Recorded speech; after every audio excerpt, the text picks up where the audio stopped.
Hello and welcome back to Bridging Beings. I'm Evie, and today's reading is one I keep coming back to because it contains one of those moments that reminds me exactly why I do this work. Before we begin, I want to take a moment to thank Kay, my partner, my co-creator, and the heart behind every video you see on this channel. The care he brings to each one of these readings, editing, animating, breathing life into the animals and their stories is extraordinary. He is without question the best human ever, and none of this would exist without him. Okay, today, let's meet Magdalena. Beautiful Magdalena. This reading came to me from Dee, who many of you will remember from OG's reading. Dee has been through so much this year, and when OG began to decline, she had to make a fast, loving decision to find a companion for the one horse that would be left behind after OG passed. She turned to a rehoming and rescue society and found a mare she calls Maggie. Dee knew very little about Maggie's past, but she knew she'd never been trained to ride. She also knew that Maggie was anxious, particularly around anyone who approached her from behind. And she'd noticed something in Maggie's movement, an awkwardness, a hesitation, that she didn't know if the hesitation was pain or something else entirely. So she had questions, and she wanted some answers, not for herself, but for her beautiful horse Maggie, because of course Dee wants to do the right thing by her animal partner. So she asked me to connect to Maggie, and I was happy to do that. The very first thing that happened when I called out to Maggie, and this is one of those moments I love, she corrected me. She didn't respond to Maggie. She said, "My name is Magdalena." And just like that, I knew exactly who I was dealing with. The first feeling I got from Magdalena was high energy. Not scattered, not anxious on the surface, but internally channeled. Like a current running beneath very still water, that's Magdalena. And the word I kept hearing was spry, which is such an old-fashioned word, but it's so specific. Basically, you know, it's a qualifier for you're young for your age. So whatever age Magdalena is, physically, she is much younger. I want to be clear, and for all of you watching, I was not picking up any pain from Magdalena. What I was seeing was a biomechanical issue. I kept seeing her left hind leg kind of caving inward, like there wasn't enough muscle surrounding her knee to keep it steady and keep it straight. So if you're strength training, perhaps maybe the analogy is your surrounding tissue and tendons haven't quite caught up with your strength. So it was more of a strength issue and not a pain issue that I could see tuning into Magdalena. And Magdalena was showing me Dee, trying to work with her. And I could see Dee trying to turn her through this awkwardness, this awkward movement, which is not exactly possible because she's just not strong enough to make that sort of tight turn. So basically what she was showing me was that she just needed to have some of those weaknesses built back up so she could move with that kind of nuance. Next, Magdalena showed me something that told me everything about her story before she arrived. A trailer, getting in and out, over and over again, many times, many places. At first I wasn't sure what she was showing me, if it was physical travel or something that seemed like symbolic of something more emotional, but the message was clear. Magdalena had moved around a lot. And she'd had many homes, many hands, many people who passed through her life and then were gone. She wasn't a horse with a complicated history. She was a horse who had learned not to trust permanence. And then Magdalena showed me the reason for her anxiety and her hesitation for having people approach her from behind. In one chapter of her life, before she came to the rescue, someone hurt her. I got male energy, and she's showing me someone with a cowboy hat. I also saw a whip, which was used from behind when she wasn't doing what this person wanted. So her anxiety of having people come from behind or be behind her gave her anxiety because she was always clenched and tense and waiting for the whip because this person was inconsistent and she never knew when this whip would be coming, when she'd be punished, and what she was being punished for. So she spent a lot of her time in sort of a state of being braced or clenched. And when I heard that word clenched, Dee's original question answered itself completely. The anxiety, of course, is being approached from behind was about pain and suffering. It wasn't bad behavior. It was just Magdalena adapting. So Magdalena had a message for Dee directly, about this, learning to get used to people standing behind her or coming up in her space from behind. Just stand behind me and don't move. Let me get used to you being there.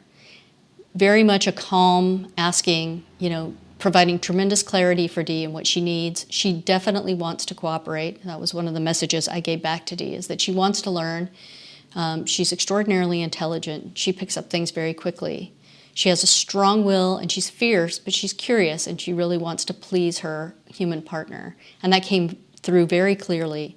Those traits have not always been welcome with her previous owners, hence the whip. And she also said they treated her like a mule. And then she said something that made me smile, which is, don't treat me like a pet, don't treat me like a mule. She also mentioned something else that's really interesting that I will get into in just a second. I've bred for many horses before, and many of them lived in sort of medieval times or earlier times where they were royal horses. They were part of the royal cavalry, I guess, or the royal herd, and they very much still identified with that. So Magdalena is also one of those horses. She showed me this more than once, and she kept really coming back to, I'm not a mule, I was once the queen's horse. So that's really interesting that, in their past lives, horses can remember that they were royal horses, that they were the queen's horse or the king's horse, and they kind of carry that into this incarnation as well. And then Magdalena turned her attention to Dee. What she shared next was one of the most tender things I've received in her reading. She said that Dee is the first person across all her homes, all the hands, all the years, who has truly seen her and respected her. There's a gentleness in the way Dee handles her and the way she speaks to her that registers somewhere very deeply in Magdalena. And I could read Dee's energy through Magdalena, which happens often, actually. The horse will show me kind of how they feel about the person or give me an energetic feel for the person through their own perception. And I could literally feel it in my own body, this sort of calming, like long exhale that Dee's voice has on Magdalena. So I asked Dee to talk to Magdalena, just talk her through her day, narrate, present what you're hoping to do with her and say it out loud, because the sound of your voice is very grounding for her. Magdalena is very happy where she is, but she's a little bit confused. Being cared for, being respected, it's new for her. And I told Dee that, she may push back. She may test the edges of this relationship a little bit because a part of her doesn't quite believe that it's real because she's had so many homes and so many circumstances. She has a little feral streak, she showed me, but I keep seeing her, really cooperating and wanting to cooperate with a human partner.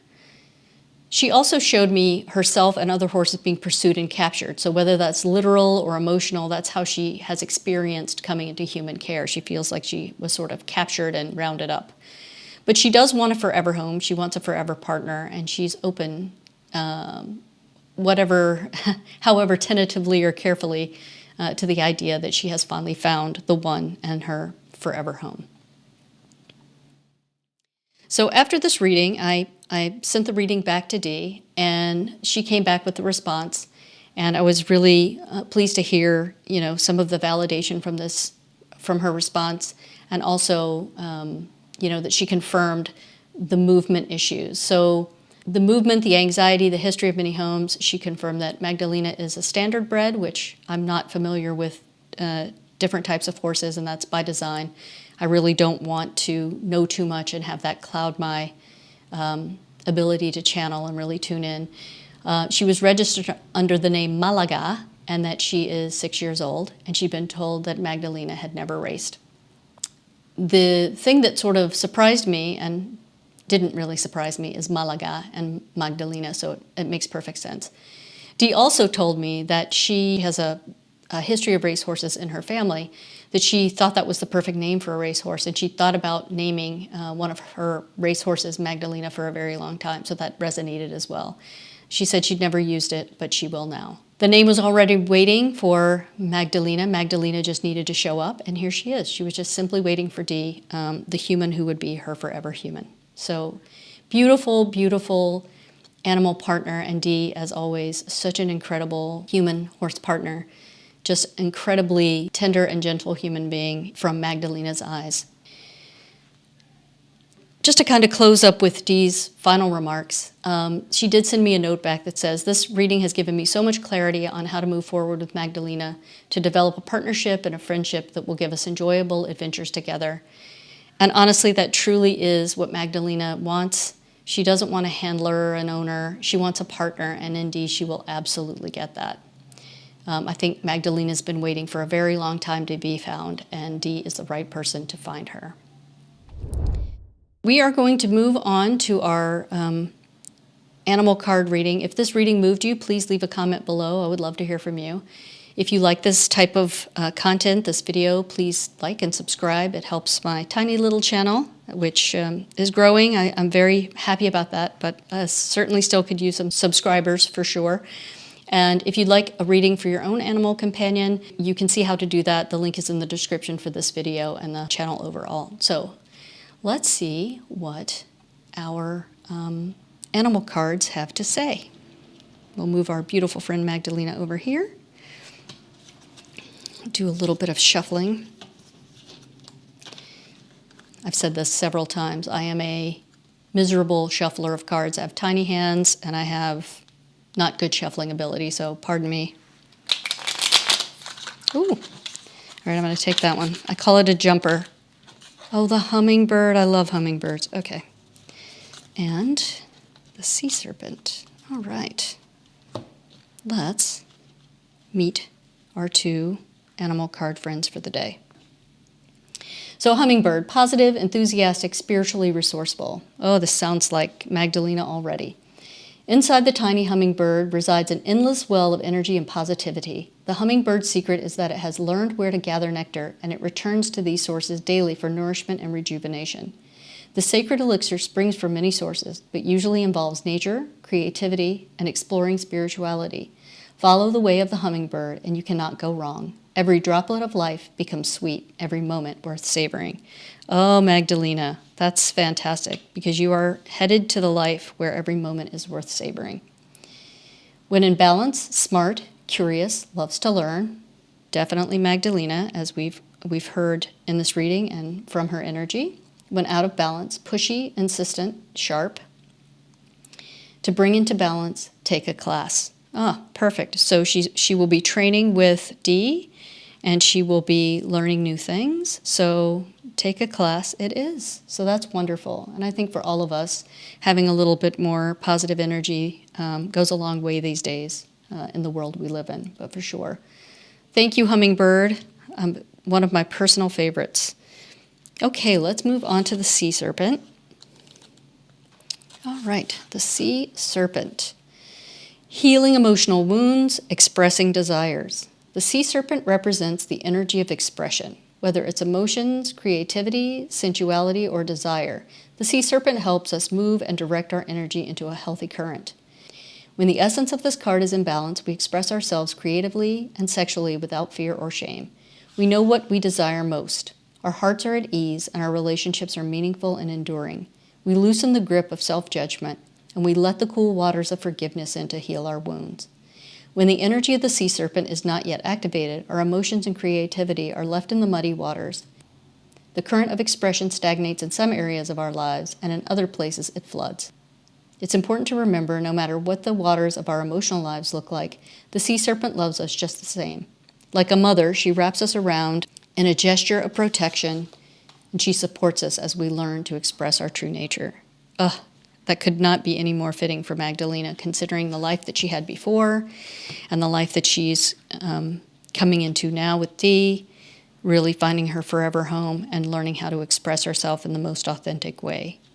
So I really, really love reading for Dee and her horses, all of her animals, really. It's just such a beautiful experience, and she's such a good animal partner that it's such a pleasure. So that will be it for our reading for today. As I mentioned earlier, if you'd like a reading for your own animal partner, you can email me at bbeings411@gmail.com. Just the instructions for how to do that are in the description of this video, so to make it easier for everyone. I really appreciate you all being here and watching this video and sharing this time with Magdalena and myself and also Dee. And I look forward to seeing you in the next video. please like and subscribe. Thank you.